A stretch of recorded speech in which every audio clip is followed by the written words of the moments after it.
বিসমিল্লাহির রাহমানির রাহিম। মক্কায় ইসলাম প্রচারের সময় বিশ্বনবী হযরত মুহাম্মদ অসংখ্য কষ্ট ও নির্যাতনের মুখোমুখি হন। একসময় তাঁর প্রিয় স্ত্রী খাদিজা এবং চাচা আবু তালিব ইন্তেকাল করেন। সেই কঠিন সময়ে তিনি আল্লাহর বাণী পৌঁছে দেওয়ার উদ্দেশ্যে তায়েফের পথে রওনা হন। দীর্ঘ পথ অতিক্রম করে তিনি তায়েফে পৌঁছালেন। শহরের নেতাদের সামনে অত্যন্ত শান্তভাবে ইসলামের দাওয়াত পেশ করলেন, কিন্তু তারা তাঁর কথা গ্রহণ করল না, বরং তাকে উপহাস করল এবং শহরের কিছু লোক ও কিশোরদের তাঁর পেছনে লাগিয়ে দিল। তারা রাসূলুল্লাহ এর দিকে পাথর নিক্ষেপ করতে লাগল। একের পর এক আঘাতে তাঁর পা রক্তাক্ত হয়ে গেল, তাঁর জুতা রক্তে ভিজে গেল। তবুও তিনি কাউকে অভিশাপ দিলেন না, প্রতিশোধও নিলেন না। অবশেষে তিনি শহরের বাইরে একটি বাগানে আশ্রয় নিলেন। সেখানে তিনি আল্লাহর দরবারে অত্যন্ত বিনয়ের সঙ্গে দোয়া করলেন। তিনি নিজের দুর্বলতার কথা প্রকাশ করলেন এবং একমাত্র আল্লাহর কাছেই সাহায্য প্রার্থনা করলেন।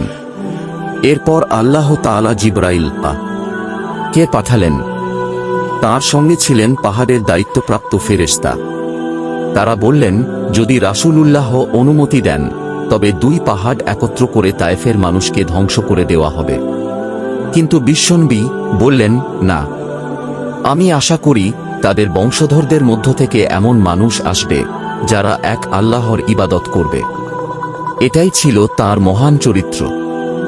যারা তাকে রক্তাক্ত করেছিল তাদের জন্য তিনি ধ্বংস নয়, হিদায়াত কামনা করেছিলেন। কয়েক বছর পর সেই আশাই সত্যে পরিণত হয়। তায়েফের বহু মানুষ ইসলাম গ্রহণ করে এবং আল্লাহর একত্বে বিশ্বাস স্থাপন করে। এই ঘটনা আমাদের শেখায় ধৈর্য, ক্ষমা এবং আল্লাহর ওপর ভরসাই একজন মুমিনের সবচেয়ে বড় শক্তি। কষ্ট যতই বড় হোক, একজন বিশ্বাসী কখনো আল্লাহর রহমত থেকে নিরাশ হয় না। আল্লাহ আমাদের সবাইকে বিশ্বনবী হযরত মুহাম্মদ এর মহান চরিত্র অনুসরণ করার তৌফিক দান করুন। আমিন। তো বন্ধুরা, সবাই ভালো থাকবেন। আমাদের এই চ্যানেলটা সাবস্ক্রাইব করুন। সিরাতুন নূর।